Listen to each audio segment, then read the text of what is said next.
नाज़रीन, सानिया जाफर एक्सप्रेस में पाक आर्मी का सबसे यंग नौजवान नईम, जिसका ताल्लुक नेपालपुर के एक गांव चक इमाम दिन से था, जो मौका पर जिसने जामे शहादत नोश किया। मेरे साथ उसके वालिद साहब, उसके भाई और उसकी फैमिली मौजूद है। उनसे हम जानते हैं कि ये वाकया किस तरह हुआ और इनको खबर कब और कहां कैसे पहुंची। ये वाकया किवें पेश आया ते ਤੁਹਾਨੂੰ ਕਿਵੇਂ ਪਤਾ ਲੱਗਿਆ? ਤੁਹਾਡੀ ਉਹਦੇ ਨਾਲ ਕਿੰਨੀ ਦੇਰ ਪਹਿਲੇ ਗੱਲ ਹੋਈ ਸੀ? एक दिन पहले जी गल हुई उनके नाल। सानू क्या 2000 रुपया कराओ, मैंने छुट्टी मिल गई है, मैं घर आ रहा।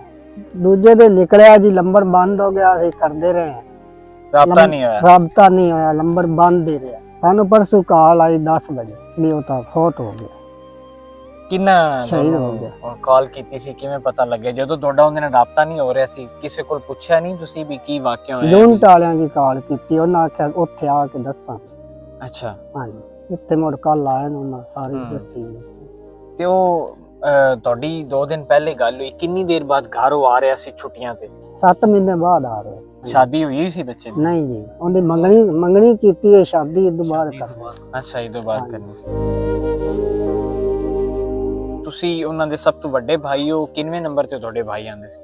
ਉਹ ਮੈਂ तीसरे नंबर ਤੇ, ਉਹ ਸਭ ਤੋਂ ਛੋਟਾ ਭਾਈ ਸੀ ਸਾਡਾ। 3 ਸਿਸਟਰਾਂ ਨੇ, ਅੱਛਾ, सबसे छोटा है हमारा भाई। ਸਭ ਤੋਂ ਛੋਟਾ ਹੈ। ਹਾਂਜੀ। ਤੇ ਮੈਨੂੰ ਇਹ ਦੱਸੋ, ਇਹ ਕਿਵੇਂ ਵਾਕਿਆ ਹੋਇਆ? ਤੁਹਾਡੀ ਉਹਦੇ ਨਾਲ ਗੱਲ ਹੋਈ ਤੇ ਫਿਰ ਦੁਬਾਰਾ ਕਿਵੇਂ ਅਟੈਚਮੈਂਟ ਹੋਈ, ਕਿਵੇਂ ਗੱਲ ਹੋਈ ਵਾਕਿਆ ਸਾਰਾ? ਪੀਰ ਵਾਲੇ ਦਿਨ ਸਾਡੀ ਲਾਸਟ ਟਾਈਮ ਉਨਸੇ ਬਾਤ ਹੋਈ ਹੈ। ਉਹਨੂੰ ਅਸੀਂ ਫੋਨ ਕੀਤਾ ਨਾ, ਉਹਨੇ ਸਾਡੇ ਨਾਲ ਰਾਬਤਾ ਕੀਤਾ। ਉਹਨੇ ਕਿਹਾ ਯਾਰ ਨਾ, ਮੈਨੂੰ ਵੱਡੇ ਭਾਈ ਨੂੰ ਕਾਲ ਕੀਤੀ ਸੀ ਕਿ ਮੈਨੂੰ ਕੁਝ ਪੈਸੇ ਜਾਇਜ਼ ਕੈਸ਼ ਕਰਵਾ ਦਿਓ, ਮੇਰੇ ਕੋਲ ਏਟੀਐਮ ਹੈ, ਮੈਂ ਇੱਥੇ ਏਟੀਐਮ ਨਹੀਂ ਕਰਨਾ, ਮੈਂ ਮੁਲਤਾਨ ਆ ਕੇ ਏਟੀਐਮ ਕਰਾਂਗਾ।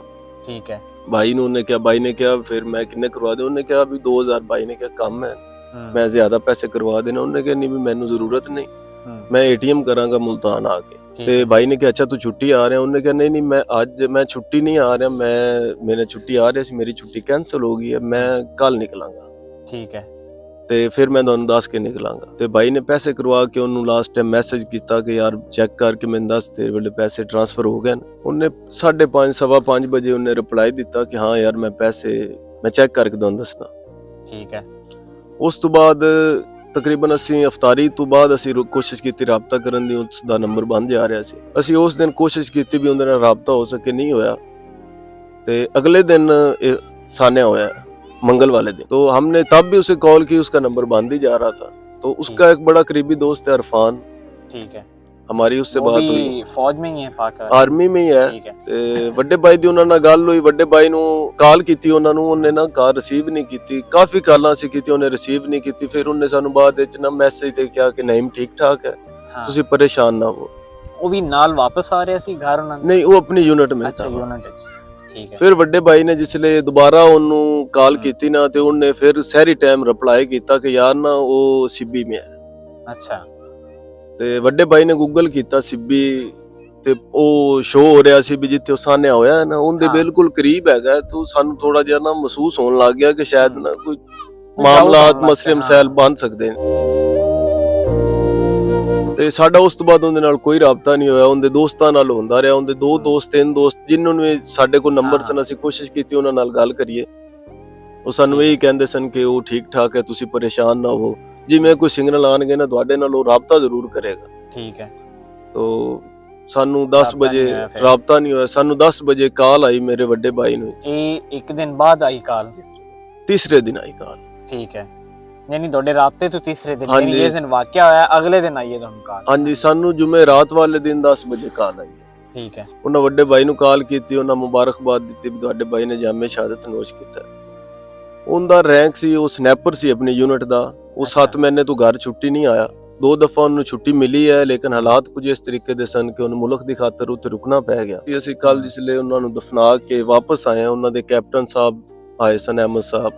ਅੱਛਾ। ਉਹਨਾਂ ਨੇ ਸਰ ਮੇਰੇ ਵਾਲਿदैन ਨਾਲ ਮੁਲਾਕਾਤ ਕੀਤੀ। ਉਹਨਾਂ ਦੱਸਿਆ ਬੜਾ ਬਹਾਦਰ ਸੀ। ਐਫਸੀ ਦੇ ਹੋਰ ਵੀ ਜਵਾਨ ਸਨ ਜਿਨ੍ਹਾਂ ਨੇ ਮਜ਼ਾਮਤ ਕੀਤੀ। ਜਿਸ ਤਰੀਕੇ ਉਹਨਾਂ ਮਜ਼ਾਮਤ ਕੀਤੀ, ਉਹਨਾਂ ਦੀ ਯੂਨਿਟ ਦਾ ਇੱਕ ਬੰਦਾ ਹੈ, ਉਹ ਉਹਨੂੰ ਫਾਇਰ ਲੱਗੇ ਸਨ, ਲੇਕਿਨ ਅੱਲਾਹ ਪਾਕ ਨੇ ਉਹਦੀ ਜ਼ਿੰਦਗੀ ਬਖਸ਼ੀ, ਉਹ ਠੀਕ ਹੈ। ਉਹਨੇ ਹੀ ਦੱਸਿਆ ਉਹਨਾਂ ਨੂੰ ਕਿ ਇਸ ਤਰੀਕੇ ਕਰਕੇ ਕਿ ਨਹੀਂ, ਆਪਣਾ ਜਿਹੜਾ ਸਨੈਪਰ ਸੀ ਨਾ, ਉਹਨੇ 3 ਬੰਦਿਆਂ ਨੂੰ ਮਾਰਿਆ, ਯਾਨੀ 3 ਦਹਿਸ਼ਤਗਰਦਾਂ ਨੂੰ ਮਾਰਿਆ ਉਹਨੇ।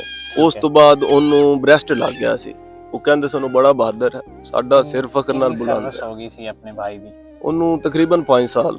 ਉਹ 7 ਮਹੀਨੇ ਪਹਿਲੇ ਛੁੱਟੀ ਤੇ ਆਇਆ ਸੀ, ਉਸ ਟਾਈਮ ਹੀ ਇਰਾਨ ਦੇ ਵਿੱਚ, ਸ਼ਾਇਦ ਤੁਹਾਨੂੰ ਯਾਦ ਹੋਵੇ ਕਿ ਜ਼ਿਆਰਤਾਂ ਵਾਸਤੇ ਨਾ ਜਾ ਰਹੀ ਸੀ ਤੇ ਕੁਵੇਟਾ ਦੇ ਵਿੱਚ ਇੱਕ ਹਮਲਾ ਹੋਇਆ ਸੀ। ਹਾਂਜੀ ਬਿਲਕੁਲ। ਮੇਰਾ ਬਾਈ ਉਸ ਦੇ ਵਿੱਚ ਸੀ। ਮੇਰੇ ਬਾਈ ਦੇ ਇੱਕ ਦੋਸਤ ਨੂੰ ਫਾਇਰ ਲੱਗਿਆ ਸੀ ਤੇ ਉਹ ਸ਼ਹੀਦ ਹੋ ਗਿਆ ਸੀ। ਮੇਰਾ ਬਾਈ ਉਹਦੀ ਗੱਲ ਕਰਦਾ ਸੀ ਸਾਡੇ ਨਾਲ ਤੇ ਕਹਿੰਦਾ 4 ਘੰਟੇ ਉਹ ਜ਼ਿੰਦਾ ਰਿਹਾ, 4 ਘੰਟੇ ਤੋਂ ਬਾਅਦ ਮੇਰੀ ਗੋਦ ਦੇ ਵਿੱਚ ਉਹ ਸ਼ਹੀਦ ਹੋ ਗਿਆ। ਅਸੀਂ ਖਾਣਾ ਖਾ ਰਹੇ ਸੀ, ਸਾਰੀ ਫੈਮਿਲੀ ਇਕੱਠੇ ਸੀ।